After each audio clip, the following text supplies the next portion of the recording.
Bonsoir à tous, bienvenue dans M, une émission spéciale ce soir consacrée au bilan du gouvernement Michel, un an après sa mise en place. C'est en effet le 11 octobre, très exactement, que Charles Michel et son équipe ont prêté serment. On va faire le bilan de cette majorité avec 5 députés fédéraux bruxellois que je vais vous présenter tout de suite. Karine Lallieu, bonsoir, vous êtes député fédéral PS dans l'opposition. Benoît Elinx, bonsoir, vous êtes député fédéral écolo dans l'opposition également. J'ai le plaisir de recevoir également Georges Dallemagne. Bonsoir. Vous êtes député fédéral CDH dans l'opposition. Alors, à vos côtés, Françoise Quetmans, bonsoir. Alors, vous représentez l'EMR, le seul parti francophone de la majorité fédérale. Et enfin, Olivier Maguin, bonsoir. Vous êtes député fédéral FDF, président des FDF et dans l'opposition également. Alors, les syndicats ont célébré à leur manière cet anniversaire. Ils ont mobilisé entre 80 et 100 000 personnes dans les rues de Bruxelles. Une manifestation pour dire ou redire tout le mal qu'ils pensent de la politique menée par le gouvernement. Françoise Quetmans, la première question est évidemment pour vous. Au vu du succès de cette manifestation qui avait valeur de test, est-ce que le gouvernement va changer ou doit changer de cap ? Mais depuis un an, le gouvernement travaille et il donne satisfaction. En tout cas, l'image de ce gouvernement est positive et il a pris déjà de nombreuses mesures, des mesures qui sont parfois difficiles mais qui étaient tout à fait nécessaires pour véritablement changer la donne sur le plan socio-économique. Pendant trop longtemps, finalement, on a vécu sur des acquis. Aujourd'hui, il faut des réformes fortes et on les prend. On prend ses responsabilités, que ce soit par rapport aux travailleurs, par rapport aux pensions, par rapport à la sécurité. Mais vous dites que le gouvernement est apprécié. Les 100 000 personnes, c'est quoi comme signe alors ? Est-ce que ce n'est pas un signe de ras-le-bol quelque part ? Évidemment, on peut entendre les manifestants, on peut entendre les travailleurs, mais ce gouvernement et le mouvement réformateur, ils veulent aussi entendre les gens qui n'ont pas manifesté, les gens qui sont sans emploi, parce que la priorité de ce gouvernement, il l'a dit dès le départ, c'est l'emploi. Créer de l'emploi pour susciter un renouveau économique. Oui. Ça nous semble tout à fait essentiel et c'est la ligne de conduite que nous avons. Alors Karine Lallieu, le PS était aux côtés des manifestants. Vous avez entendu, on a parlé d'instrumentalisation des syndicats. On dit aussi que le PS a une mémoire sélective surnaturelle, disait Richard Miller dans notre émission tout à l'heure, parce que finalement il y a une série de mesures qui étaient déjà adoptées par le précédent gouvernement dont vous étiez. Richard Miller a le don de la formule, mais on aime rappeler quand même la vérité. D'abord, être dans une manifestation quand des valeurs essentielles des travailleurs, quand depuis un an on fait le mépris des travailleurs, le mépris des allocataires sociaux, le mépris des pensionnés, que c'est ça la gestion d'un gouvernement, qu'on prend des décisions qui n'étaient dans aucun programme politique, le son d'index, la pension à 67 ans, vous pensez aux chômeurs, mais vous réduisez une femme à temps partiel, vous en connaissez beaucoup, Madame Quetmans. Aujourd'hui, les femmes à temps partiel qui ne choisissent pas ça, elles auront leur allocation qui va en diminuer de moitié. Donc c'est du mépris. Alors oui, vous contentez les patrons, la FEB s'est félicitée hier, pendant qu'il y avait 100 000 personnes dans la rue, 2 lignes de la FEB pour féliciter. Non. Aujourd'hui, il n'y a que des injustices sociales, c'est un déséquilibre social. Les réformes que vous dites sont faites sur le dos des travailleurs et rien n'est fait aujourd'hui par rapport aux employeurs, aux patrons, aux riches et au capital. On aura l'occasion de s'étendre là-dessus, mais un mot pour vous, Olivier Maguin. Il y a un an, le gouvernement prêtait serment. On va revoir des images. On ne donnait pas cher, en fait, de la peau de ce gouvernement. On disait, vous allez voir, il va tomber très vite, ça ne va pas fonctionner. Un an plus tard, il est toujours là. On a l'impression que vous ne vous attendiez pas à ça. Personnellement, moi, j'ai toujours dit que si ce gouvernement était menacé, ce serait à l'initiative plutôt d'un parti flamand, du CDNV. Je ne crois pas que le MR, qui s'est mis évidemment dans la trappe et de la soumission à l'égard de la NVA, va se dédire. Ça, non, ça, que voulez-vous, quand on est dans la nasse de la NVA, il faut en assumer les délices jusqu'au bout. Ça. Et on le voit avec l'affaire de Linkebeek, mais pas que celle-là, là, on le voit avec la politique d'accueil des candidats réfugiés, et on le voit sur le plan économique. On le voit sur le plan économique. Parce qu'il ne suffit pas de dire réforme, et enfin un gouvernement qui fait des réformes. Ça, bien entendu que tout le monde est d'accord pour dire qu'il y a des réformes sérieuses à faire. Attendez. Quel est le grand problème sur le plan économique, pour un peu quand même sortir de la caricature des débats ? C'est qu'aujourd'hui on a un gouvernement qui utilise qu'une seule voie ou un seul levier pour tenter de soutenir la croissance économique. C'est essentiellement la compétitivité des entreprises, c'est-à-dire essentiellement la diminution des charges contributives des entreprises à la sécurité sociale. C'est nécessaire, sauf que ça a été mal calibré. Vous n'avez pas fait ce que le bureau du plan recommandait, c'est-à-dire calibrer essentiellement sur les plus faibles revenus plutôt que d'appliquer une mesure linéaire et le faire plus particulièrement sur des secteurs d'activité qui ne sont pas délocalisables, la construction, l'ORECA, les services aux personnes. Vous avez fait une mesure générale. Déjà une première erreur sur le plan économique. La deuxième erreur, c'est que dans le même temps, mais je reconnais que c'était déjà sous le précédent gouvernement, on considère que le revenu net des travailleurs est l'ennemi de la compétitivité des entreprises. Ce n'est pas ça qui est l'ennemi de la compétitivité des entreprises, c'est les charges salariales. Par contre, il faut libérer le revenu net du travailleur. Et par une réforme fiscale que vous ne faites pas, qui n'a pas l'ampleur que vous aviez annoncée dans votre programme, qui était, paraît-il, une réforme fiscale qui allait être autoporteuse, sans conséquences budgétaires. Vous avez beaucoup trompé les gens sur cette question. Vous ne libérez pas le revenu net et vous continuez à geler les salaires, ce qui avait déjà été fait sous le gouvernement précédent. Donc ce sont des erreurs économiques qui sont lourdes de conséquences sur la faible croissance que nous connaissons dans notre pays, avec les pertes de recettes fiscales que nous constatons aujourd'hui, puisqu'on devait faire des ajustements budgétaires pour les rencontrer. Alors Georges Dallemagne, il y avait eu plusieurs appels du pied lors des négociations pour que le CDH rejoigne la barque. Est-ce qu'il n'y a pas un regret aujourd'hui de votre part de dire, si moi j'y avais été, il y a des choses qui aujourd'hui que l'on applique et qui, avec moi, ne seraient jamais passées? Vous trouvez qu'on a beaucoup de motifs de regret quand on voit ce qui se passe au gouvernement fédéral? Je pense que c'est un gouvernement, deux éléments, qui sur la méthode, s'est monté particulièrement brutal. Je pense que ce soit à l'égard des partenaires sociaux, que ce soit à l'égard des régions. La région bruxelloise en sait quelque chose. Vous en savez quelque chose, Madame Skettmann, sur un dossier qu'on va peut-être aborder, la question des avions. Que ce soit avec également les citoyens, que ce soit à l'égard du Parlement. Aucune des propositions de l'opposition n'est jamais acceptée par le gouvernement. Et que ce soit même à l'intérieur du gouvernement, entre eux. On voit bien qu'ils passent énormément de temps à se terminer. Mais ça, c'est sur la méthode. Mais sur le fond, quelle était l'équation fondamentale? Il fallait poursuivre les réformes. Le gouvernement précédent avait engagé une série de réformes, il fallait les poursuivre. Et l'équation fondamentale que vous avez démarrée, c'était de dire il faut diminuer les déficits publics et donc il faut étrangler les services publics, il faut étrangler le budget de l'État. Et on a étranglé à la fois le budget de la SNCB, de toute une série de départements, de la police, de toute une série d'autres départements. Que se passe-t-il aujourd'hui? La croissance n'est pas au rendez-vous. Les déficits publics vont être les mêmes que ceux qui étaient en 2013. On va être à 3% de déficit public cette année. Et toute la machine économique qui devait se relancer ne s'est pas relancée. La preuve, c'est qu'on vient d'apprendre que l'impôt sur les sociétés, qui est un indicateur fondamental de la vitalité de l'économie, est moindre que celui qu'on attendait. On entend énormément de critiques jusqu'ici, mais on va rappeler tout de même ce qu'a dit hier la Fédération des entreprises belges, qui est derrière le gouvernement.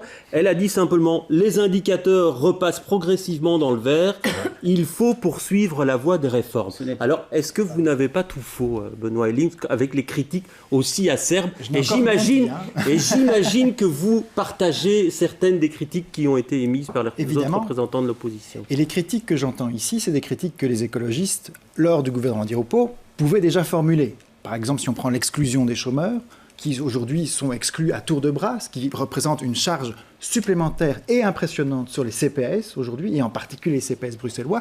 C'est une décision qui est amplifiée aujourd'hui par le gouvernement Michel, mais qui avait été prise sous le gouvernement Di Rupo. Mais prenons le gouvernement Michel. Aujourd'hui, s'il y a 100 000 personnes dans les rues, comme il y en avait 70 000 il y a un an, comme il y en avait d'ailleurs 50, 60 000 il y a 2 ans, sous le gouvernement Di Rupo, c'est que la colère gronde et que le problème, c'est relancer l'économie. C'est bien. Mais c'est partager la richesse aussi. Et les réformes fiscales que vous aviez promis n'ont pas ça pour objectif. Oui, donc la FEB a tout faux pour vous alors? Et je pense que la FEB a une magnifique oreille dans le chef des ministres du gouvernement Michel. La FEB devrait écouter un peu plus le bureau du plan parce que les chiffres du bureau du plan qui viennent de sortir ne confirment pas ce que dit la FEB. Et un gouvernement, c'est le garant de la concertation sociale. Et il faut écouter la FEB, oui, mais il faut aussi écouter les syndicats. Et les syndicats se sont fait entendre par d'autres voies, oui, la rue.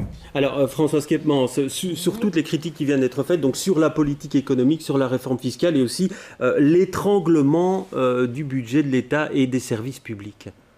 Mais évidemment, je ne partage pas du tout cette approche, parce qu'au contraire, j'ai dit la priorité de ce gouvernement, c'est l'emploi.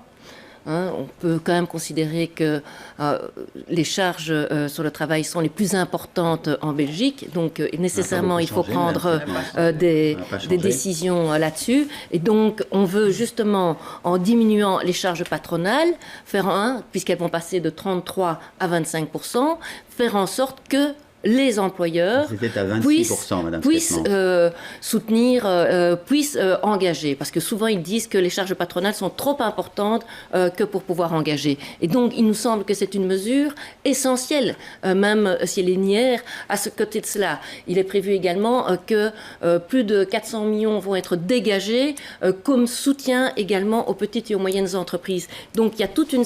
Et on sait que combien, justement, les petites et les moyennes entreprises sont importantes dans le tissu économique bruxellois. Et donc, il y a toute une série de mesures qui me semblent essentielles. Alors, ce sont des mesures qui ne sont pas là pour soutenir le patronat, mais qui sont là pour soutenir l'emploi. Et vous n'allez pas me contredire quand je vous dis que finalement, à Bruxelles, qu'est-ce qui nous préoccupe le plus? Enfin, moi, ce qui me préoccupe le plus, c'est le chômage dans nos quartiers. Le chômage qui atteint jusqu'à 50%, certains quartiers qui touchent plus particulièrement les jeunes. Voilà, ça, c'est la véritable préoccupation. Et ce n'est pas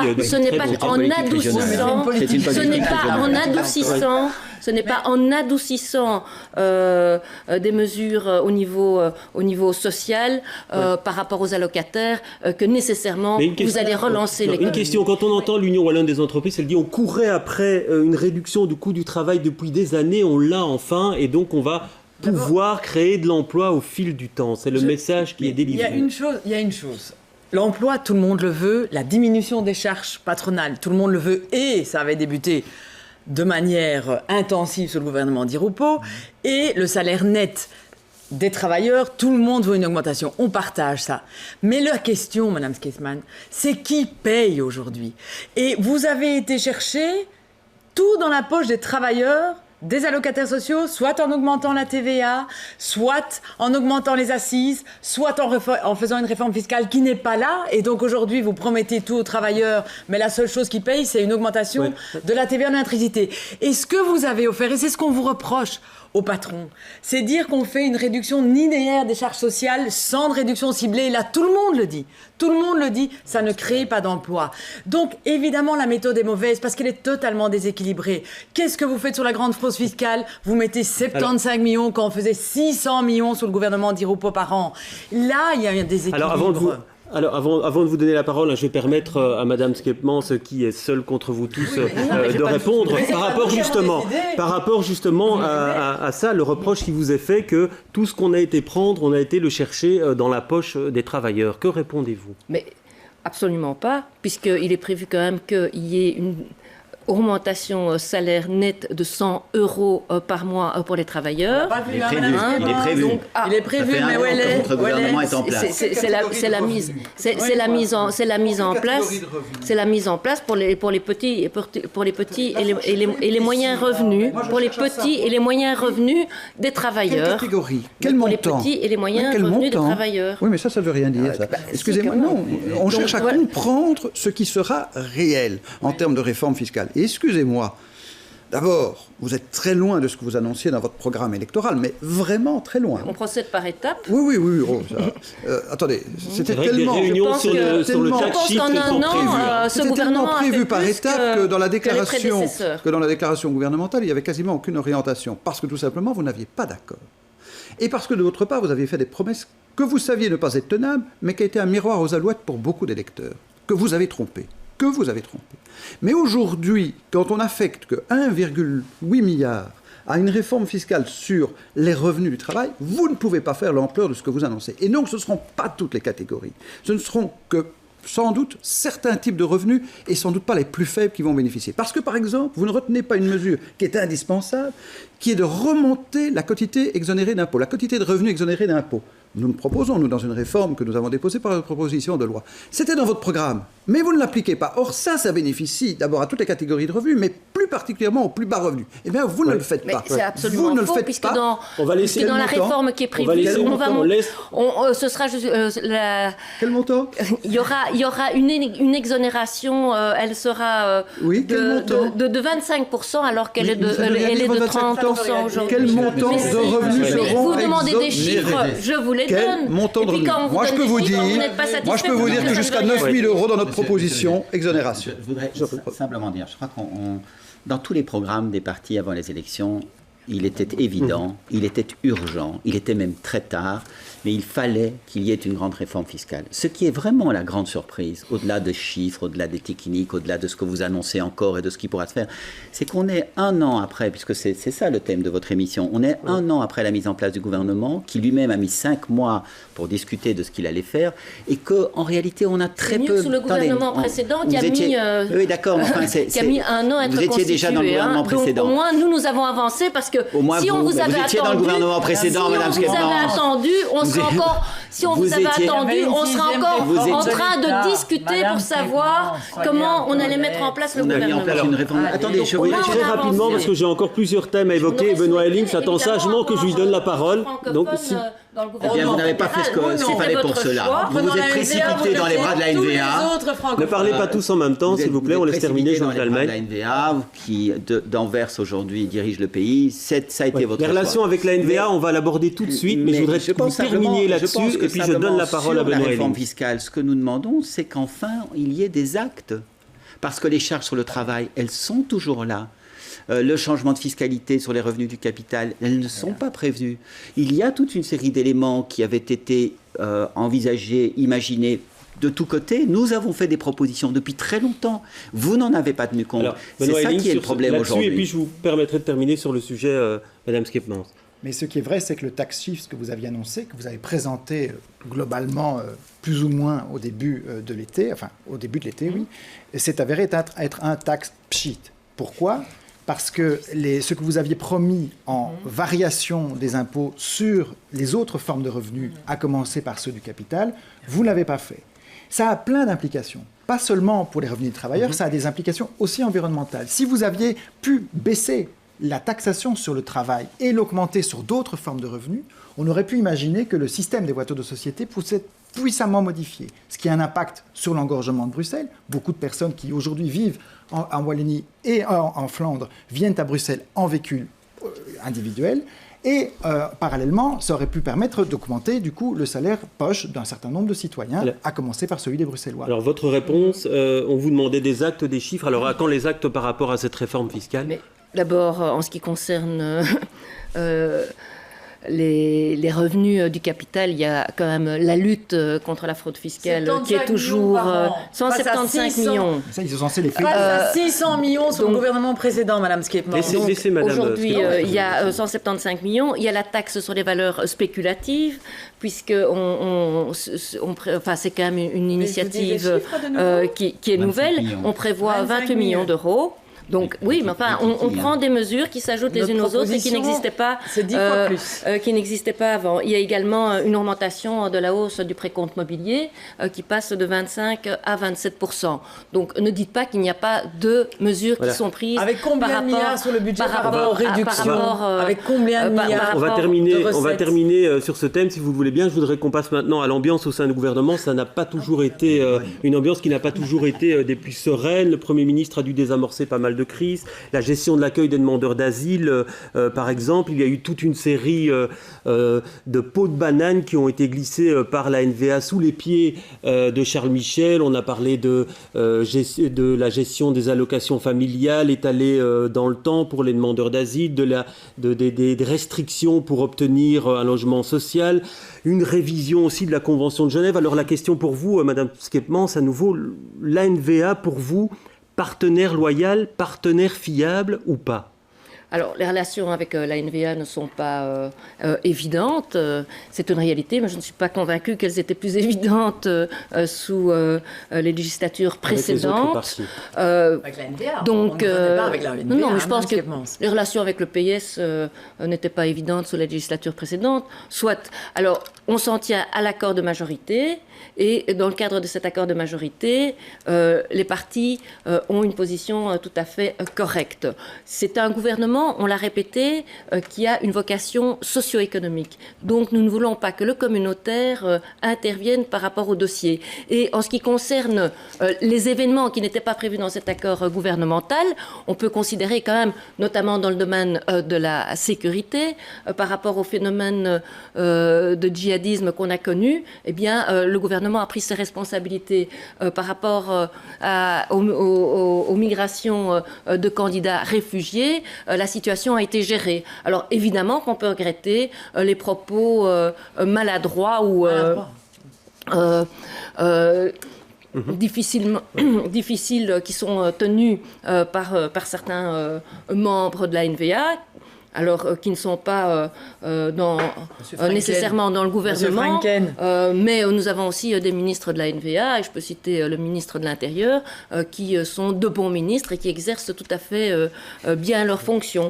Donc voilà, on doit être toujours attentif à son partenaire, à ses partenaires, mais le bilan est globalement satisfaisant. Alors vous avez parlé du communautaire en disant pas de communautaire, mais là il s'est invité avec la crise que traverse la commune de Linkebeek pour l'instant, puisque un autre bourgmestre a été nommé, un bourgmestre flamand. À ce propos, Monsieur Minguin, au FDF, vous avez dit la NVA entre dans l'EMR comme dans du beurre. Quelle critique sévère. Mais moi je crois que la NVA est un partenaire très loyal du MR. Je crois que la NVA fait ce à quoi elle s'est engagée, et le MR suit bien. Donc moi je crois qu'il faut renverser la proposition. Le MR est un partenaire loyal, discipliné et assez soumis à la NVA, et ça il faut dire que ça fonctionne bien, il faut le reconnaître, et tant que le MR sera dans cette logique-là, je crois que le gouvernement a de beaux jours. Dans la logique de la dépendance vis-à-vis de la NVA, si vous restez cela, ça sera parfait. Alors oui, bien entendu que dans l'affaire de Linkebeek, vous avez vu les déclarations de Bart De Wever. Le Premier ministre ne cesse de dire « ça ne concerne pas le fédéral, je ne suis pas compétent, je ne veux surtout pas répondre à si on m'interroge là-dessus au Parlement ». Et Bart De Wever dit « vous savez, j'ai tout dirigé depuis Anvers, c'est moi qui ai dicté le tempo, c'est moi qui ai fait le choix, c'est moi qui ai dit à Mme Homans comment elle devait agir ». Et alors on découvre que M. Thierry a été dire bonjour à Mme Homans. Il a dit, il a été fanfaronné sur une chaîne de radio en disant « et en plus, Mme Homans ne m'a même pas reçu ». Et puis on apprend, et même mieux, le vice-premier ministre, le chef de file du MR au gouvernement, M. Renders était au courant. Et on vient nous dire que le fédéral n'était pas concerné. Mais si M. Renders s'en est occupé comme vice-premier ministre, qu'on ne vienne pas nous dire que le fédéral s'en est pas occupé. Évidemment que le fédéral s'en est occupé. Pourquoi ? Parce que ça porte atteinte à la loyauté fédérale. Mais la NVA a imposé ses choix.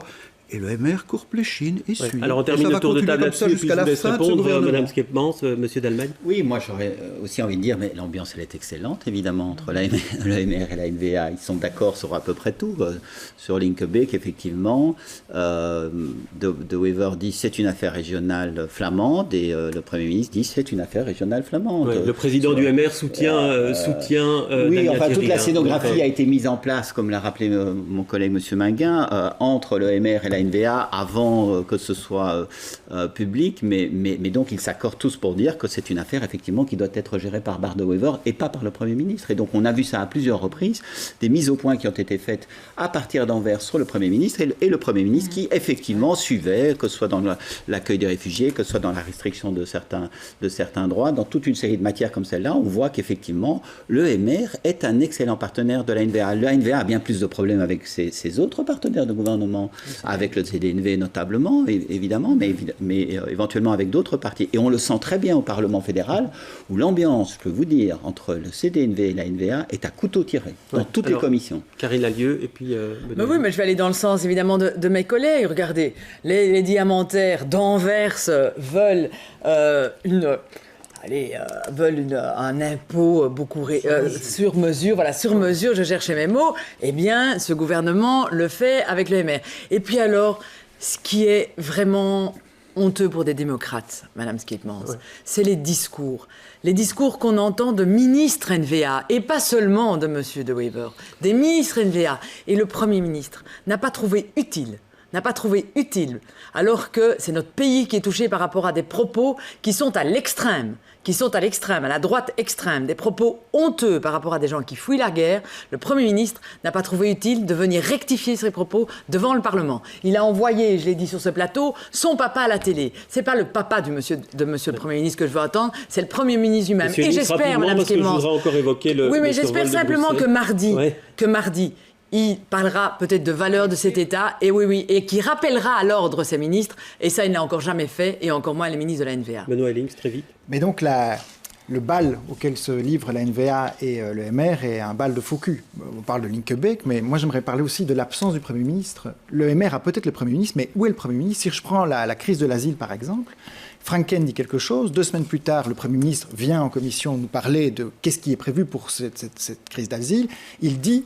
Oh, écoutez, les 250 personnes maximum qu'on peut accueillir à l'Office des étrangers, c'est une décision logistique. Elle est guidée par des choix logistiques. Et puis juste après, 2 jours après, dans un journal flamand de Morgen, que dit M. Franken? Il dit exactement l'inverse. Non, c'est moi qui ai décidé 250 pour ne pas créer d'appel d'air. Et on se demande qui est l'autorité. Et ce que nous demandons, nous, Écolo Groen, c'est de l'autorité. Que le Premier ministre joue son rôle de Premier ministre. Et quand c'est le Premier ministre qui parle, c'est lui qui doit avoir le dernier mot. Ce n'est pas le cas aujourd'hui dans ce gouvernement.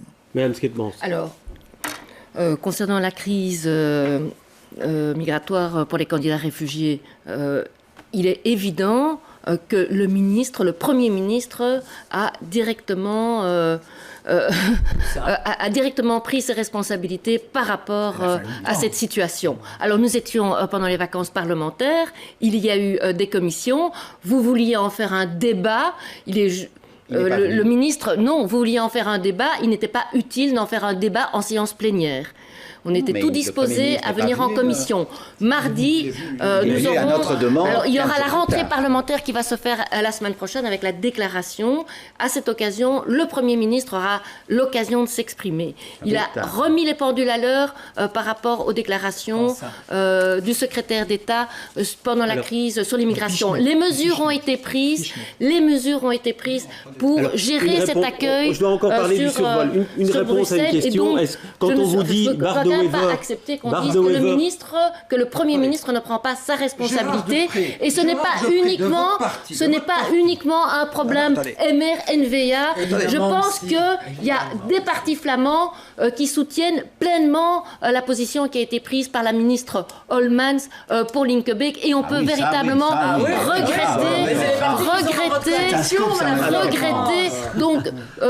on peut véritablement regretter. Mais vous êtes prêts à négocier et vous êtes prêts à discuter avec les autres partis flammands. Alors ne soyez pas obsessionnels sur la NVA. Vous savez bien que c'est un problème francophone, flamand, plus que... Je voudrais encore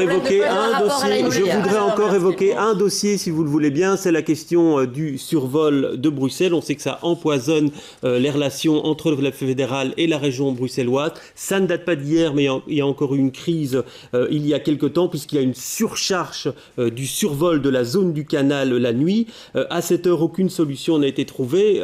La commune de Molenbeek, dont vous êtes bourgmestre, est particulièrement concernée, Madame Skeepmans. Est-ce que sur ce point-là, vous estimez qu'il y a des failles de la gestion de cette crise par la ministre Galland?